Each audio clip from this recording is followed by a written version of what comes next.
tu as un objectif de retourner au pays ou est-ce qu'il y a des choses dont tu as besoin pour te sentir bien et que tu as identifié le retour au pays comme étant un moyen de réobtenir ces choses-là, de pas y aller juste sur une émotion, de savoir ce qu'on va chercher, pour ouvrir les horizons sur les différents moyens de le faire. Okay. Quand quelque chose est le seul moyen que tu as identifié pour répondre à un besoin, ça devient une obsession. Tu commences à idéaliser la chose et à occulter tous les côtés négatifs. Ouais. Donc, l'intérêt de se poser ces questions, c'est de mettre au clair pourquoi tu n'es pas bien aujourd'hui déjà. Et est-ce qu'il y a d'autres façons de satisfaire dans ta situation actuelle? Et si c'est pas le cas, est-ce que le retour au pays est le seul moyen de satisfaire ses besoins? C'est pas dans l'idée de décourager les gens de rentrer au pays, c'est plutôt dans l'idée d'avoir plusieurs options et se dire, ok, j'ai vu les différents moyens qui sont à ma disposition et finalement je choisis le retour au pays malgré les inconvénients que j'ai observés. Okay. Comme ça on y retourne en connaissance de cause et il y a beaucoup moins de chances d'avoir une désillusion en arrivant. Hello toi qui écoutes, avant que l'introduction ne débute, je voulais te préciser que cet épisode est en partenariat avec Jean-Philippe du compte Instagram Inis Coaching.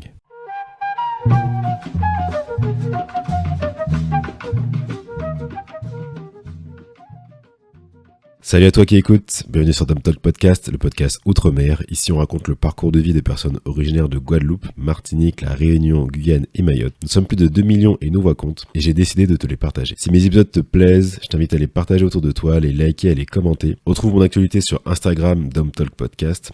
Je te laisse avec l'épisode du jour. Bonjour à tous, aujourd'hui je suis avec Jean-Philippe du compte Instagram Inis Coaching. Alors Jean-Philippe, tu es coach en transition de vie. Tu accompagnes tes clients à réussir les changements dans leur vie. Aujourd'hui je t'ai invité sur le podcast pour qu'on aborde la question du retour au pays et donner à nos auditeurs des outils de réflexion sur ce sujet et comment ils peuvent préparer au mieux cette transition. Comment vas-tu Jean-Philippe? Bonjour Nicolas. Écoute, je vais très bien comme un dimanche ensoleillé. Et toi? Ouais, ça va super, écoute. Voilà, je t'ai invité sur le podcast pour qu'on puisse en fait parler un peu de ton parcours, ce que tu peux apporter également aux personnes qui veulent changer de vie. Se poser les bonnes questions, préparer au mieux cette transition. Je voulais te poser un peu quelques questions sur toi. Du coup, savoir pourquoi tu es devenu coach. Le coaching, à la base, c'était juste une envie il y a quelques années. Je me suis dit je me vois bien faire ça. Et après certaines expériences qui ont commencé en 2020, c'est devenu une nécessité pour réaliser mon projet de vie. Donc pour résumer, avant j'étais ergonome du travail, donc j'étais responsable de l'amélioration des conditions de travail des employés. Donc, les 3 dernières années, je les ai faites chez Danone, donc au sein de la cellule ergonomie France, donc tous les employés de Danone en France.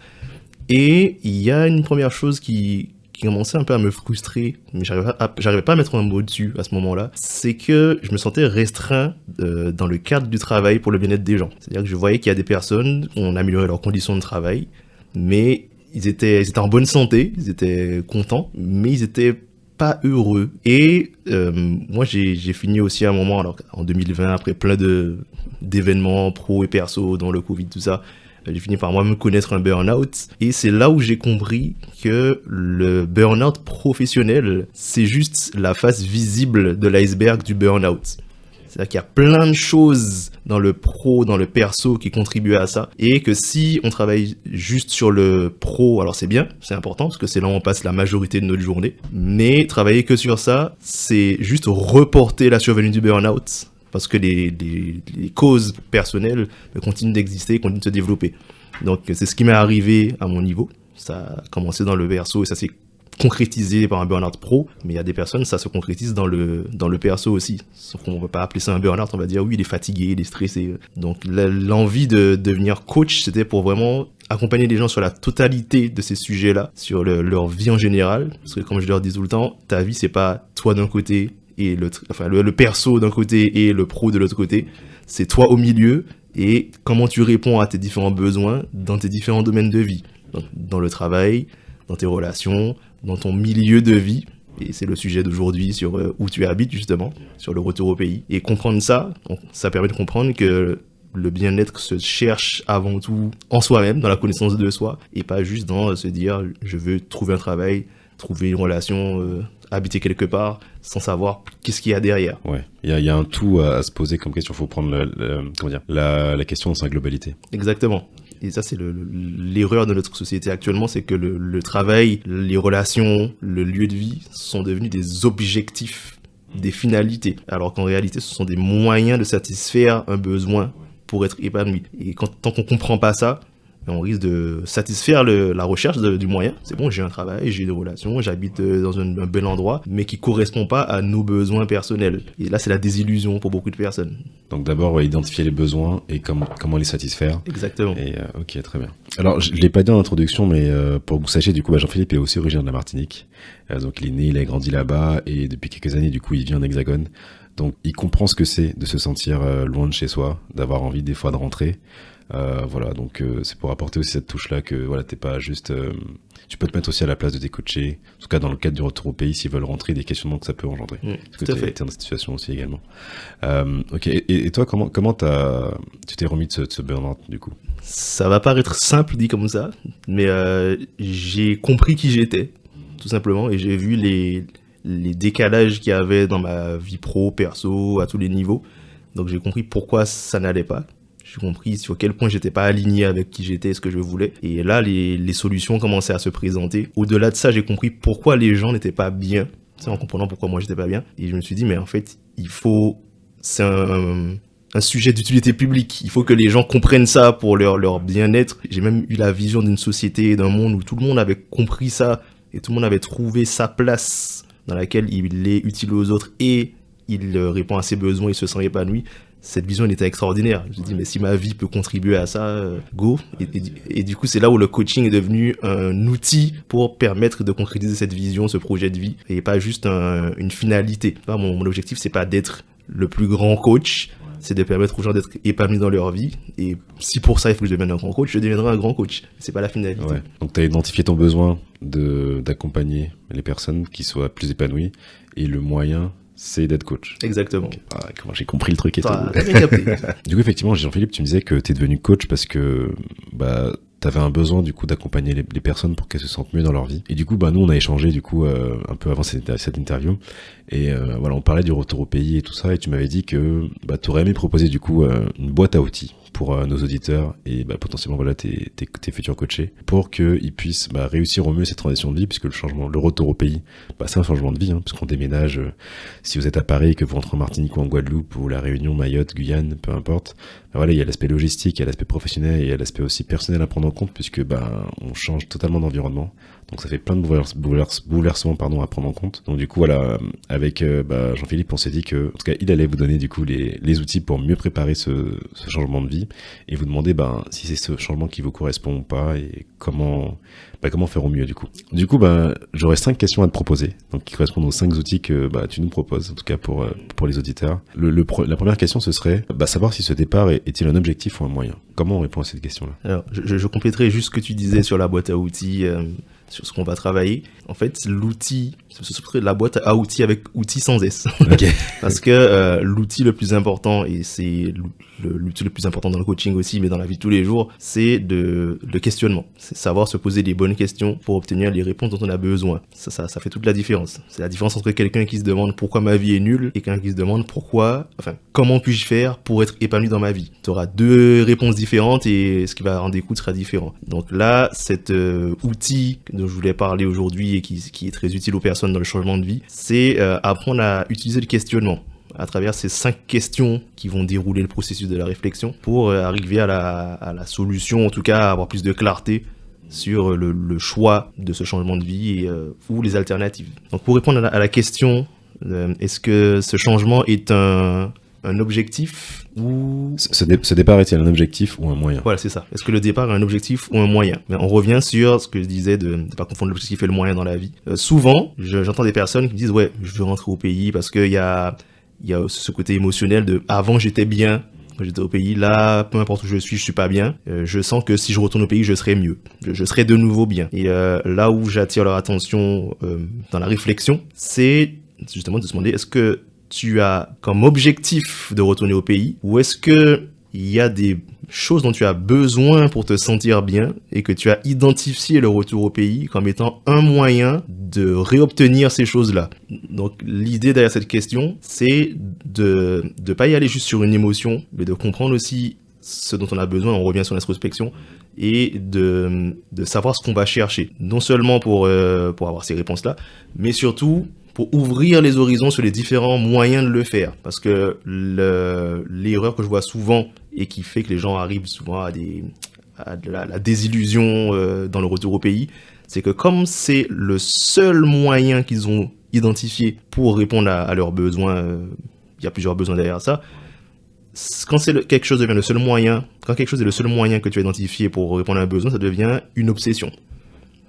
Et quand tu es obsédé par quelque chose, ça peut aller même jusqu'au fantasme, tu commences à idéaliser la chose et à ignorer, à occulter tous les côtés négatifs de la chose. Donc tu prends une décision qui est moins réfléchie.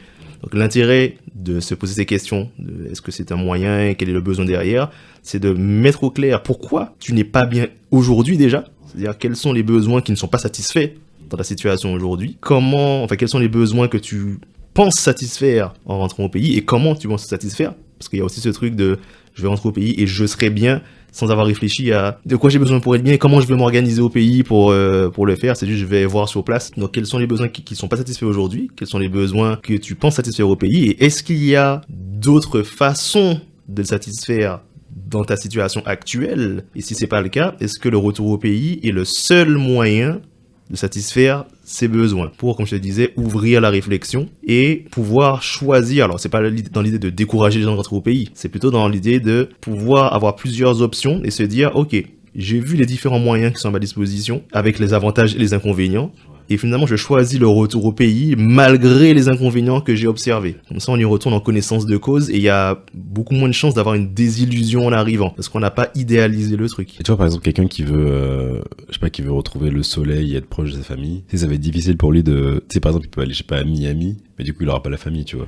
Donc, comment concilier ça, tu vois? Est-ce qu'il faut que tous les besoins soient cochés? Genre les 3 plus importants ou ça dépend de chacun? Ça dépend de chacun. Ouais. Et une vie épanouissante, c'est pas forcément une vie où tu as tous tes besoins satisfaits, mais où déjà les plus importants sont satisfaits et où la majorité sont satisfaits.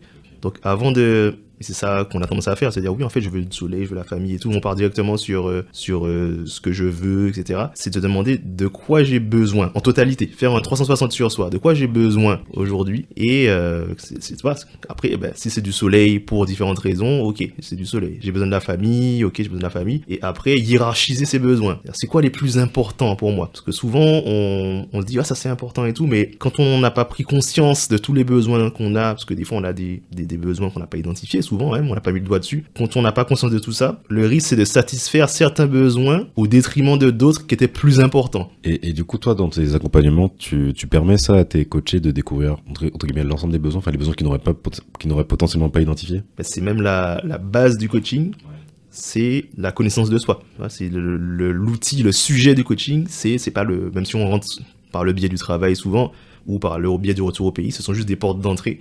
Mais l'outil, c'est la personne. Donc, toute la première partie, c'est apprendre à te connaître, de quoi tu as besoin, comment ces besoins sont satisfaits au quotidien actuellement. Donc, rien qu'en posant ces 2 questions, ça permet déjà de comprendre pourquoi on n'est pas bien aujourd'hui. Ah, j'ai ce besoin-là et c'est pour ça que dans mon travail, dans ma vie, dans mes relations, je suis pas bien. Okay, ça, c'est le déclic que j'ai eu dans ma vie perso, tu vois. Et après, une fois que tout ça est mis à plat, c'est beaucoup plus facile de se comprendre déjà et de comprendre pourquoi j'ai tant envie que ça de retourner au pays et d'ouvrir les horizons sur, ok, est-ce qu'il y a d'autres façons qui existent que le retour au pays pour satisfaire ses besoins, ou est-ce que j'ai besoin de vivre au pays pour satisfaire ses besoins, parce que j'ai besoin d'y retourner régulièrement. Il y a ça aussi. Il y a des nuances, ouais. Ok. D'ailleurs, la deuxième question dans la proposition que tu nous fais aujourd'hui, c'est quels sont mes besoins derrière cette décision? Donc du coup, on a déjà commencé un peu à y répondre, mais effectivement, ça passe par de ce que tu dis. C'est identifier la majorité de nos besoins, quoi, et qu'on se demande comment les satisfaire. C'est un peu ça. Ouais. Et pour le retour au pays, c'est les besoins que j'observe souvent. Les personnes qui veulent, on parle du pays, mais peu importe le pays, c'est souvent les mêmes besoins. Ce sont les besoins de sécurité déjà. Parce que quand je suis entouré de choses que je connais, de choses que je maîtrise, de personnes que je connais, je me sens plus en sécurité que dans un endroit où je suis tout seul, inconnu, voilà. Donc il y a besoin de sécurité.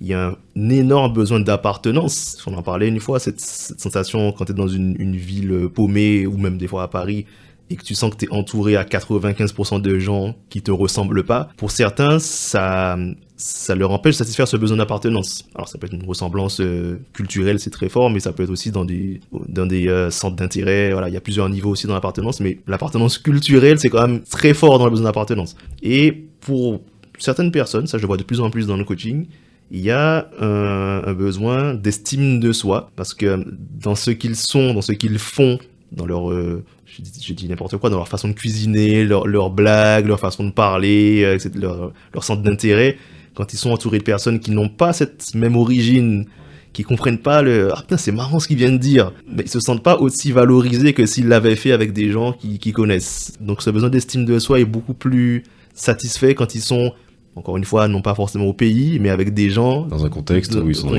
même culturellement parlant, qui est idem. Et le dernier niveau que je vois aussi, c'est ce besoin de réalisation. C'est-à-dire, il y a des personnes qui ont très envie de contribuer au bien-être du peuple antillais. C'est oui, mais j'ai vu mes parents qui avaient des difficultés, j'ai connu des gens qui avaient des difficultés dans tel ou tel domaine. Ça m'a marqué quand j'étais jeune et j'ai vraiment envie de contribuer à améliorer ça. Ouais, parce que beaucoup de gens disent je veux ramener ma pierre à l'édifice. Exactement. Ouais.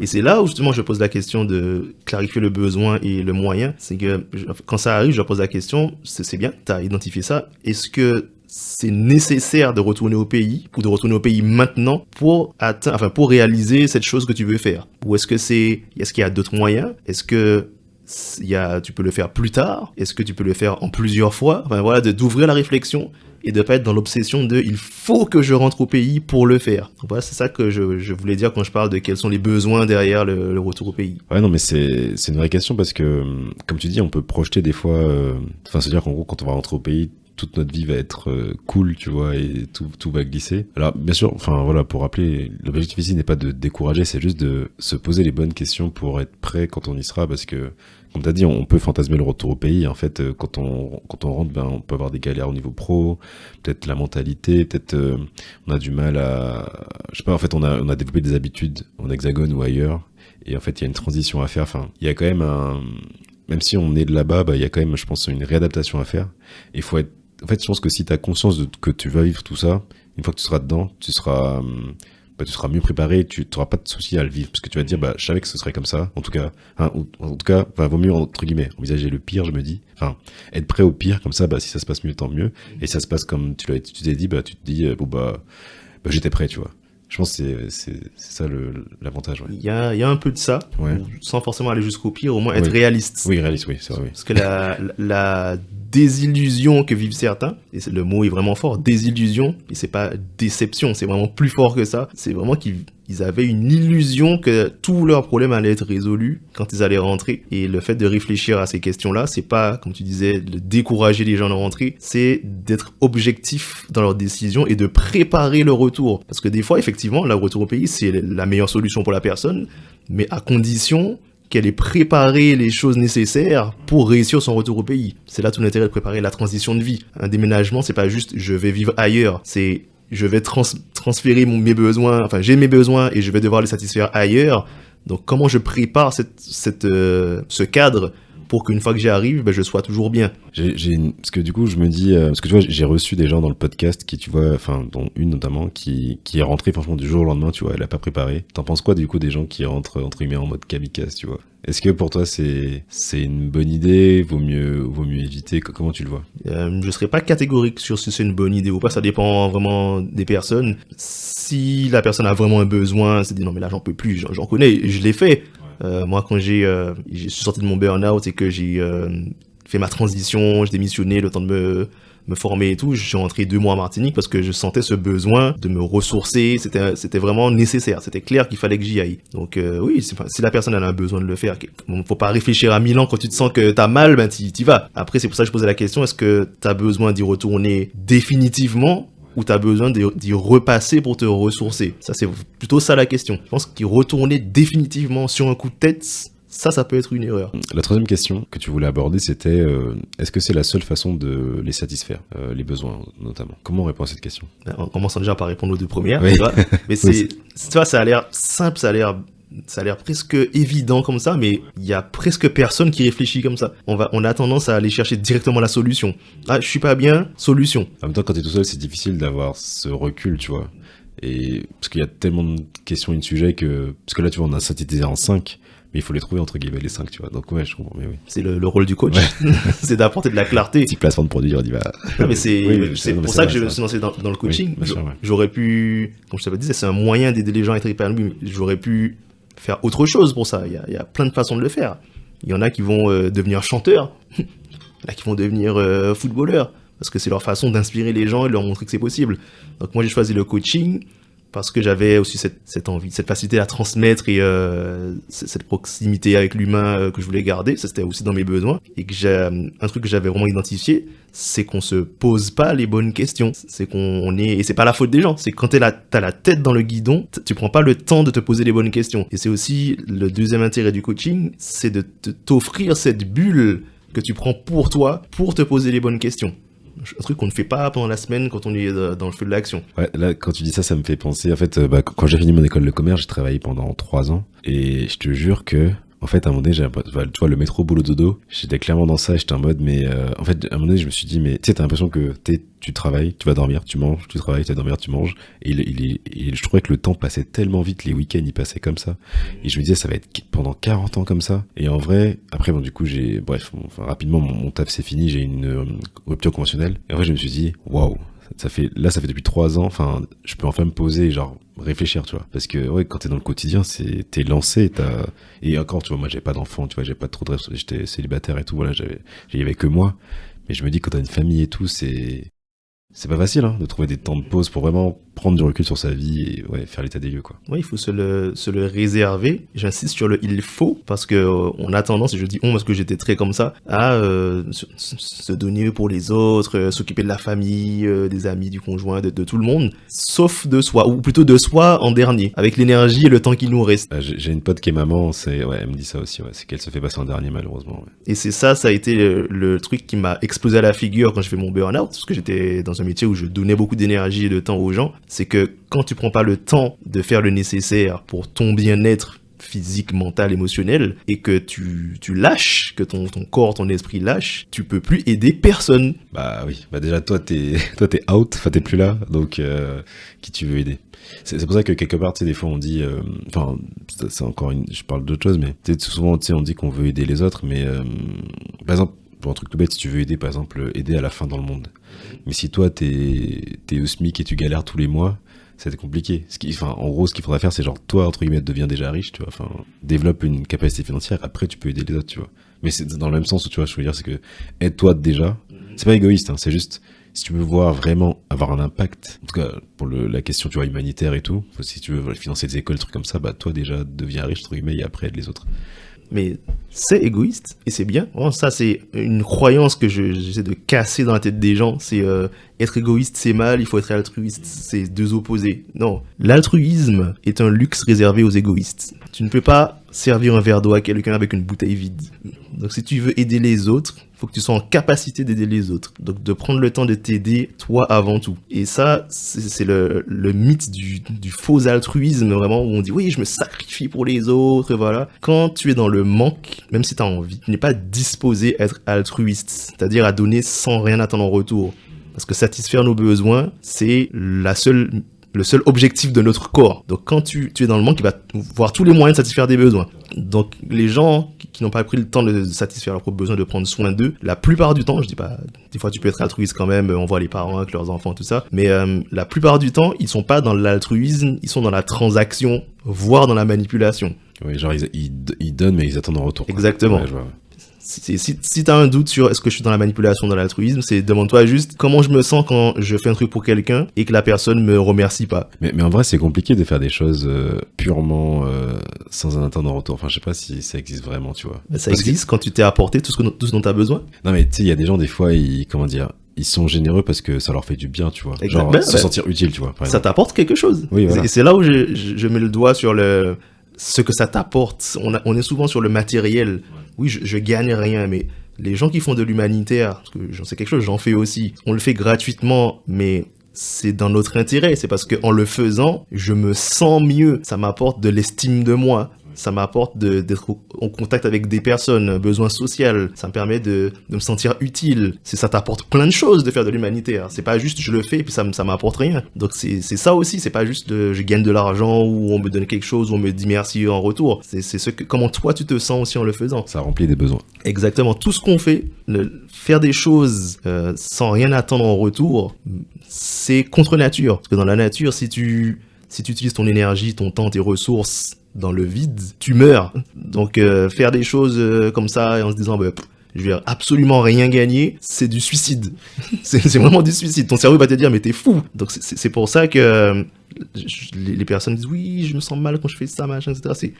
C'est dans la motivation. Qu'est-ce que tu y gagnes en le faisant? Et pose-toi la question quand les gens disent oui, moi je fais ça, j'attends rien. Est-ce que si tu faisais quelque chose et que tu te sentais mal en le faisant, que personne n'était au courant que tu le faisais et que tu ne gagnais rien à le faire, est-ce que tu le ferais? Ça change tout là. Non, il n'y a aucun intérêt. Oui, non, mais c'est clair. Parce que tout ce qu'on fait, c'est soit parce qu'on se sent mieux en le faisant, soit parce qu'on gagne quelque chose, soit parce qu'on a la reconnaissance du groupe. Donc c'est pas forcément du matériel. La quatrième question dans la boîte à outils qu'on propose aujourd'hui, c'est est-ce la façon qui me correspond pour le faire? Est-ce que cette façon de satisfaire mes besoins, est-ce que c'est vraiment fait pour moi, quoi? Comment tu peux aider les gens sur ça? Pour savoir si c'est fait pour toi, on revient encore à la base. Faut savoir de quoi tu as besoin. Parce que si, là je parlais de préparer le changement. Dans le coaching, les 3 étapes, c'est savoir qui tu es, savoir où tu veux arriver pour être épanoui et trouver le chemin qui te correspond pour y aller. Parce qu'il y a plusieurs personnes qui peuvent avoir la même destination. Donc, je te parlais tout à l'heure de vouloir rendre les gens heureux, permettre aux gens de s'épanouir, mais qui vont le faire différemment. Qui vont devenir chanteurs, qui vont devenir coach, qui vont devenir footballeurs. Voilà, ce sont des personnes qui ont à leur façon inspirer les autres. Mais si moi, qui ai une appétence pour le coaching, je décide de devenir footballeur, je vais galérer, je vais souffrir, je vais me sentir nul et je vais me dire non, c'est pas la bonne destination. Alors c'est juste pas la bonne façon de le faire qui correspond à moi. Donc c'est vraiment ça, trouver la façon qui te correspond, c'est savoir de quoi tu as besoin et trouver le chemin pour atteindre ton objectif qui te permet de répondre à ces besoins-là. C'est ça la façon qui te correspond. Toi, comment tu t'adaptes dans tes coachings en fonction des gens que tu as en face? Tu poses beaucoup de questions pour connaître mieux Enfin oui, j'imagine. Mais du coup, comment tu fais pour vraiment adapter tes offres et ton accompagnement? En fait, j'ai 3 accompagnements. Il y a un très court, c'est juste sur la partie préparation aux entretiens d'embauche. Donc pour permettre aux gens de prendre conscience de la valeur de leur profil, parce que c'est ça le problème du candidat souvent. C'est qu'il n'a pas conscience de la valeur de son profil. En fait, rapidement, en gros, là, moi, j'étais en recherche d'une alternance et tout pour la rentrée, là, en data analyst. Et comme c'est une reconversion, parce que j'étais commercial avant, j'étais clairement dans ça, ouais. Tu te dis, mais... en gros, rapidement, je t'ai coupé, mais... Parce qu'en gros, tu vois, j'avais des... Parce que du coup, je me suis accompagné par mon école et tout. Et en fait, du coup, moi, j'avais fait une certification pour data analyst. Donc, j'ai fait une certification en ligne, fait une formation en ligne. Et dans mon CV, j'avais supprimé les compétences, les soft skills que j'avais eu au commercial. Et en fait, le tuteur que j'ai eu dans mon école, il m'a dit, mais non, mets-les, ce sera utile et tu pourras les utiliser, tu vois.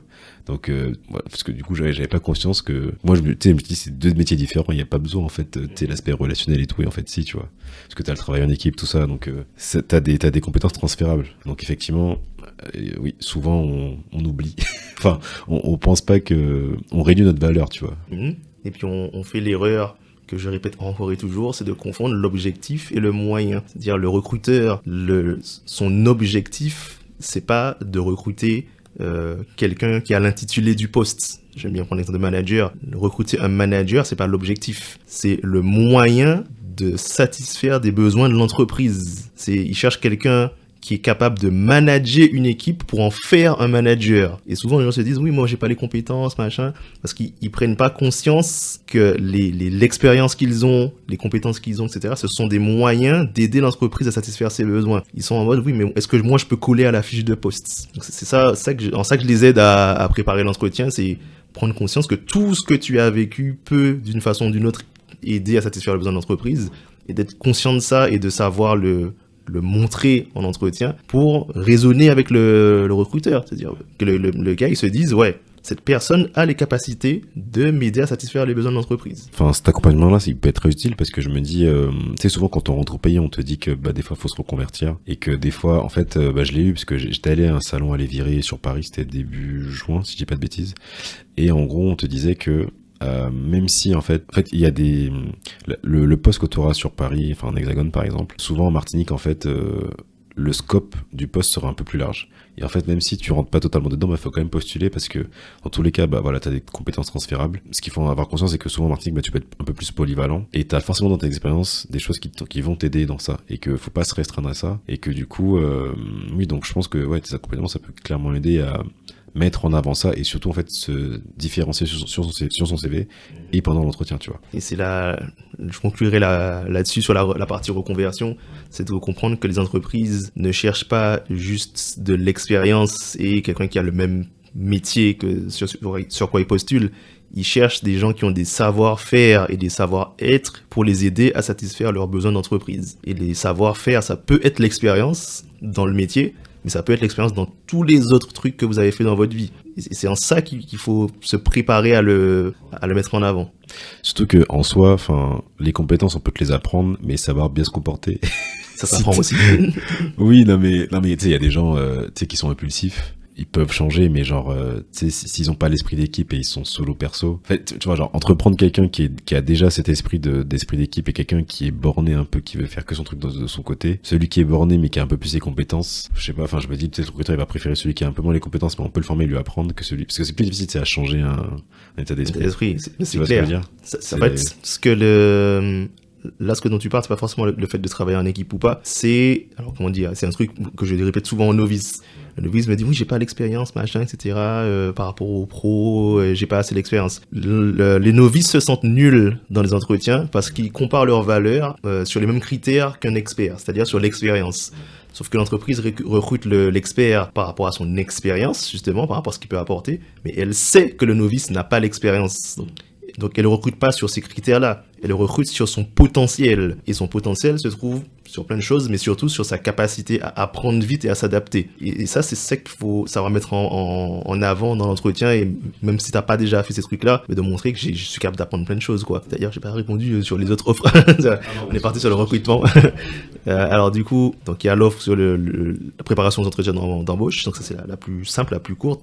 Et il y a les deux coachings un peu plus conséquents. Donc il y a un qui s'appelle mon chemin de vie, donc qui aide les personnes à apprendre à se connaître, ses besoins, ses valeurs, ses aspirations, quel est son projet de vie, c'est-à-dire c'est quoi la destination que tu veux atteindre dans ta vie. C'est pas juste ce que tu veux faire de ta vie, mais ce que tu veux, où tu veux arriver. Et ensuite, trouver le chemin qui correspond à la personne pour y arriver. Donc là, on parle de son projet pro ou perso, et de faire son plan d'action. Ok, voilà les étapes pour y arriver, résoudre ça. Donc ça, c'est l'offre mon chemin de vie.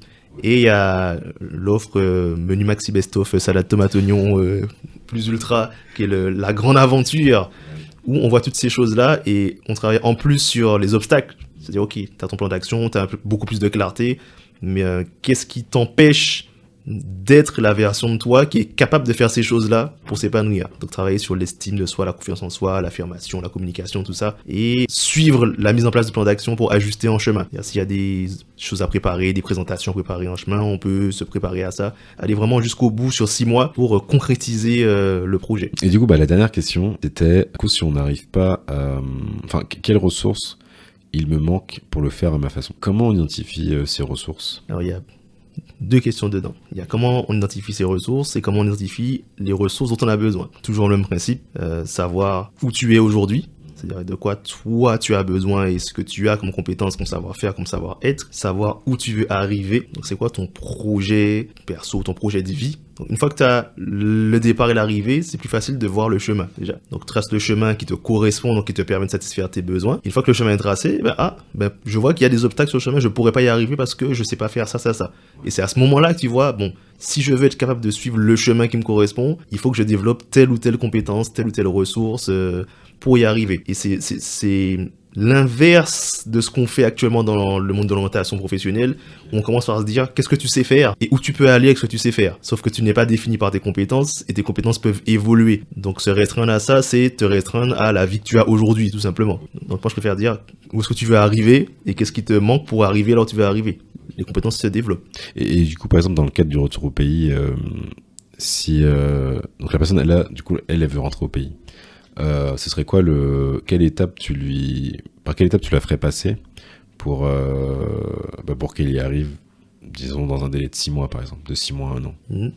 Ce seraient les mêmes étapes que pour le travail, que pour les projets perso. Ça commence toujours par toi. Qui es-tu? De quoi as-tu besoin pour te sentir bien? Quelles sont tes valeurs? Et les valeurs, c'est important. Les valeurs de bienveillance, respect, dépassement de soi, ce sont des choses propre à chacun, mais c'est important d'en prendre connaissance, d'en prendre conscience, parce que tout ce que tu feras qui sera en opposition avec ces valeurs, que ce soit dans ton activité, dans ton travail, de fréquenter des gens qui font des choses opposées à ces valeurs, tout ce que tu feras te fera te sentir mal. Si tu as une valeur bienveillance forte, dès que tu vas aider les gens, Dès que tu feras des choses dans l'intérêt des autres, tu te sentiras rempli, motivé, ça ira bien. Dès que tu feras des choses qui peuvent nuire aux autres, ou, et ça c'est le plus vicieux, dès que tu as l'impression de faire des choses qui nuisent aux autres, des fois c'est surtout ça, ou que tu seras entouré de personnes qui font des choses qui nuisent aux autres, que ce soit vendre de la cochonnerie à des petits vieux quand t'es commercial, ou être entouré de personnes qui vont casser la maison des autres alors que toi c'est de la malveillance pour toi, dès que tu seras avec ces gens-là, tu te sentiras mal. Donc c'est important de comprendre ces valeurs-là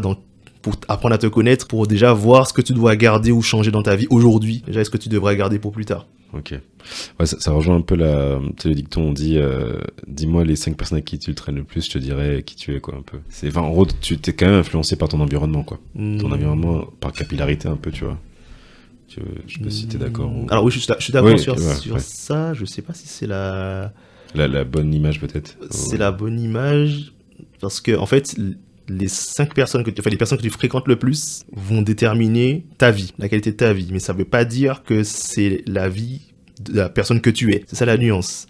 Ça va être, si toi t'as envie d'avoir une vie grandiose, de voyager, de te dépasser, et que t'es entouré de personnes pantouflardes qui se contentent du minimum, qui, pour eux les gens qui se dépassent sont des bouffons, si je contrôle mes mots, tu vas être comme ces personnes-là. Mais tu vas être à l'opposé de qui t'as envie d'être, et tu seras malheureux dans tes relations.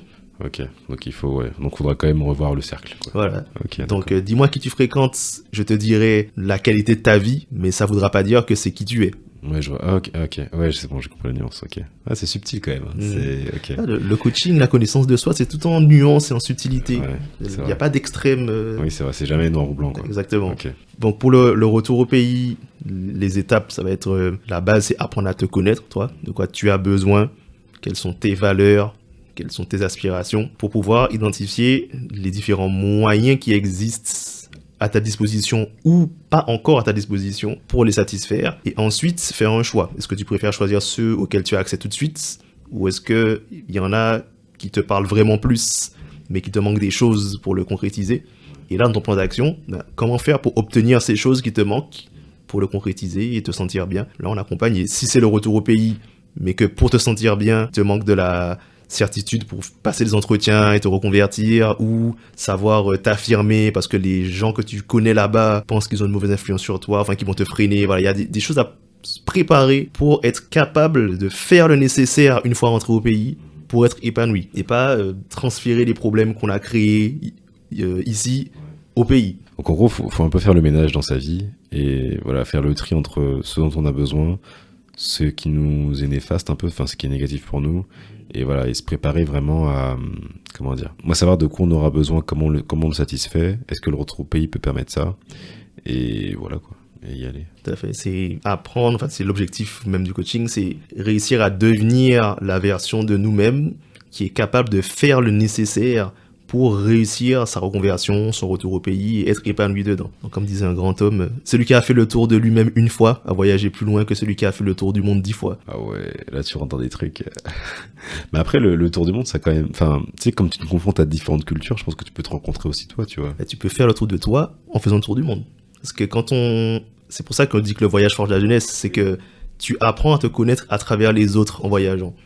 C'est en ça que le tour du monde, les voyages, de voir autre chose, est ce que j'encourage mes proches au pays et les personnes à faire quand ils sont en Martinique, c'est de voyager. Parce que je me suis rendu compte quand j'étais là-bas, parce que moi j'ai vécu là-bas jusqu'à 20 ans, on a une vision du monde, on voit de l'extérieur et tout, mais on est très dans notre tête. Nous, c'est notre pays. Tu vois. C'est vraiment la Martinique, c'est notre pays. Et quand j'ai commencé à voyager, à venir à Paris, enfin j'étais à Nancy, Strasbourg avant et tout, à rencontrer d'autres personnes, d'autres cultures, d'autres façons de penser.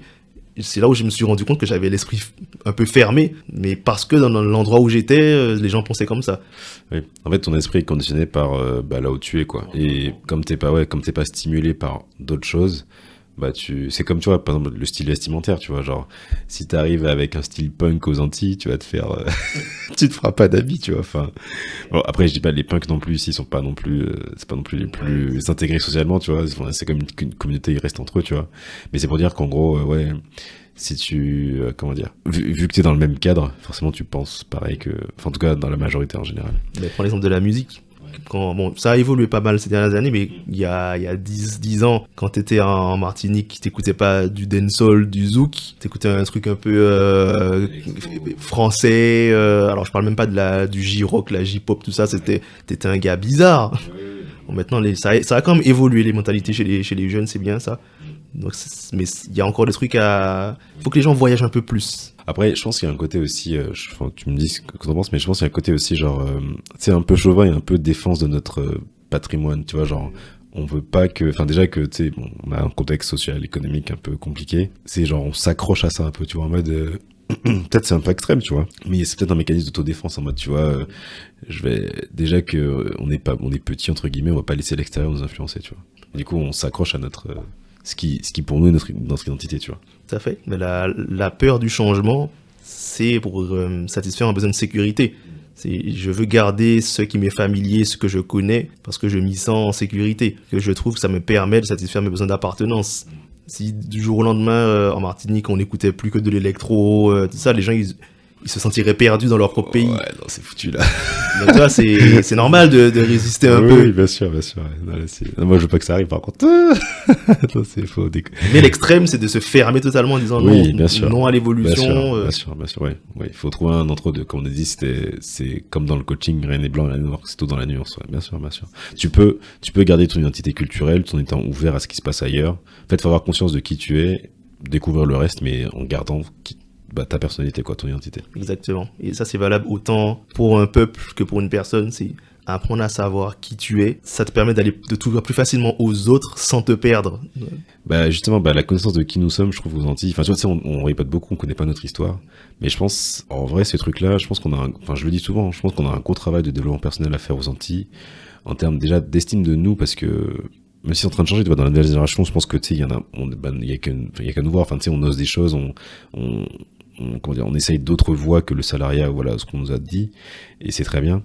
Mais il y a certains ont encore ces chaînes, tu vois, enfin, en tout cas, ces blocages, tu vois. C'est normal, hein, le peuple martiniquais, c'est un peuple jeune. Oui, c'est vrai. On n'a pas 2 siècles. Hein. Oui, clairement. Ouais. Donc et en plus, ça, on a vécu le peuple martiniquais a vécu plusieurs événements culturellement marquants, la guerre, l'expatriation, tout ça. Enfin, ça a beaucoup bougé, donc il faut un moment se tasser, et puis donc c'est un peu normal qu'il y ait cette question de qui sommes-nous, on se cherche encore, et ça va venir. Mais quand on aura répondu à cette question, je pense qu'on sera plus ouvert à accueillir les autres. Ouais, c'est sûr. T'as parlé de changement, parce que du coup ça m'a fait penser à une question par rapport à ton parcours. Toi, du coup, le passage de salarié à entrepreneur, comment tu l'as vécu ? Comment je l'ai vécu ? C'est-à-dire ? Est-ce que ça a été difficile ? Est-ce que pour toi ça a été une évidence ? Est-ce que avant de devenir coach, quand tu étais salarié, est-ce que tu pensais déjà à l'entrepreneuriat ? Alors, pas du tout. Et même quand je me suis lancé dans le coaching, je pensais pas à l'entrepreneuriat. Je me suis dit, je vais intégrer un cabinet de coaching. Ça existe ? Ça existe. Je me suis dit, Ok.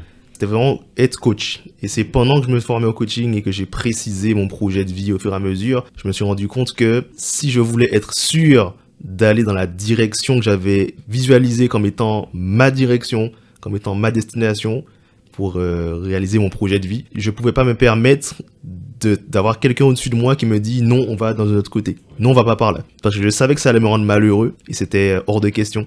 Donc à ce moment-là, l'entrepreneuriat est devenu une nécessité. Si j'avais pu m'en passer, je me serais passé. C'est devenu une nécessité. Mais c'est pas nécessaire pour tout le monde. Ça, j'insiste là-dessus. On dit souvent aux gens, oui, il faut être entrepreneur. Ça dépend de ton besoin. C'est pas fait pour tout le monde, c'est pas nécessaire. Tu peux travailler pour quelqu'un et avancer sur ton projet de vie grâce à cette personne. Ouais. On en parlait un peu en venant ici. C'est que je te disais, moi...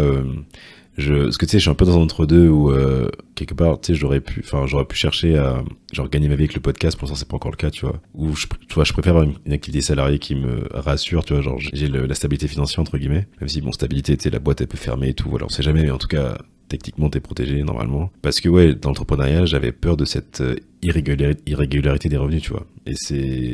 Et comme tu dis, ce que tu m'as dit, c'est ça dépend de ce dont t'as besoin, tu vois. Certains ont besoin de plus de liberté, d'autres de la sérénité, tu vois. Et donc après, c'est à chacun de...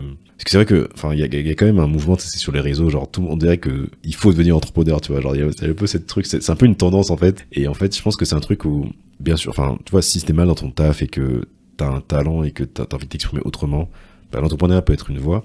Mais si t'es bien dans ta routine, au moins tu sais, moi, tu vois, la salariée, c'est cadré, tu vois, de 9h à 18h, t'as ton taf. Une fois que tu pars, normalement, après, tu lâches ça. Et ça te suit pas, normalement, tu vois. Ça dépend des tafs, mais bon. Donc, en fait, il faut se poser la question, comme tu disais, qu'est-ce que j'ai besoin? Et quelle voie peut m'apporter? Ça peut être un système hybride aussi, tu vois, où genre t'es salarié et le soir ou le week-end, tu taffes sur ton projet et ça te ramène un peu d'argent et tu vois, comme ça tu dépends pas des deux. Et s'il y en a un qui te fait chier, tu vois, tu supprimes l'un ou l'autre, tu vois. Ouais, c'est encore la question de l'objectif et du moyen. Tu veux être entrepreneur pour faire quoi? Parce que la différence entre l'entrepreneur et quand t'es salarié, c'est juste que le patron, c'est toi. Oui, clairement. Et c'est encore pire parce que t'as encore plus de choses à faire parce que tu dois faire le travail de ton patron aussi. Donc la question c'est, est-ce que j'ai envie juste d'être entrepreneur pour avoir la liberté de le faire comme je veux, mais d'avoir toutes les contraintes de faire le travail de tous les gens autour de moi qui faisaient tourner l'entreprise? Ou est-ce que j'ai juste envie d'avancer sur mon projet et le fait de me concentrer sur ma zone d'excellence dans ce que je fais le mieux en travaillant pour quelqu'un, c'est pas la meilleure façon d'avancer sur mon projet? C'est ça le questionnement. C'est la même chose que pour le retour au pays ou pour le truc. C'est quoi ton objectif? Quelles sont les façons d'y arriver? Et qu'est-ce qui te correspond le plus? Pour ma partie transition de vie, pourquoi j'ai démissionné de mon CDI qui était très très confortable, c'est que dans mon expérience du burn-out, de ce qui allait jusqu'à la dépression et tout, quand j'ai compris pourquoi j'étais vraiment mal à ce moment-là, de vivre limite l'expérience de la mort, d'avoir le regret de la fin de vie, de te dire mais en fait qu'est-ce que j'ai fait de ma vie? Il y a rien dans ce monde qui est plus douloureux que le regret de la fin de vie. Rien.